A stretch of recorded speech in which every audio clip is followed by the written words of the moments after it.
അടയ്ക്കാപ്പത്തൂരിൽ നിയന്ത്രണം വിട്ട pickup van ഇടിച്ചു കയറി ഹോട്ടലിന് പുറത്ത് ചായ കുടിച്ചുകൊണ്ടിരുന്ന ഒരാൾ മരിച്ചു.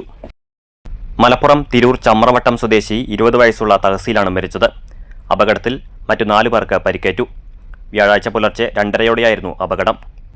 പാലക്കാട് ഭാഗത്തു നിന്നും വരികയായിരുന്ന പിക്കപ്പ് നിയന്ത്രണം വിട്ട് സമീപത്തെ ഹോട്ടലിന് പുറത്ത് ചായ കുടിക്കുകയായിരുന്ന യുവാക്കൾക്കിടയിലേക്ക് ഇടിച്ചു കയറുകയായിരുന്നു.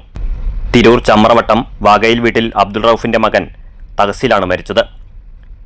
കൊടൈക്കനാലിൽ നിന്നും ബൈക്കുകളിൽ വിനോദയാത്ര കഴിഞ്ഞ് വരികയായിരുന്നു ഇവർ.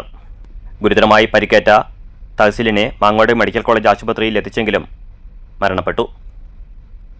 തഹസീലും പരിക്കുപറ്റിയ സിനാൻ, നിയാസ്, മുഹമ്മദ് സ്വാലിഹ് എന്നിവരും വയനാട് മേപ്പാടിയിലെ മെഡിക്കൽ കോളേജിലെ വിദ്യാർത്ഥികളാണ്. ചായ കുടിച്ചുകൊണ്ടിരുന്ന കർണാടക സ്വദേശിയായ ലോറി ഡ്രൈവർ സെയിലാണ് പരിക്കേറ്റ മറ്റൊരാൾ. പിക്കപ്പ് ഓടിച്ചിരുന്ന കൊപ്പം കൈപ്പുറം സ്വദേശി മുഹമ്മദ് ഫാസിലിനെ പോലീസ് കസ്റ്റഡിയിലെടുത്തു. കോഴിക്കുഞ്ഞുങ്ങളുമായി വരികയായിരുന്നു പിക്കപ്പ് വാൻ. ഡ്രൈവർ ഉറങ്ങിപ്പോയതാണ് അപകട കാരണമെന്ന് സംശയിക്കുന്നു.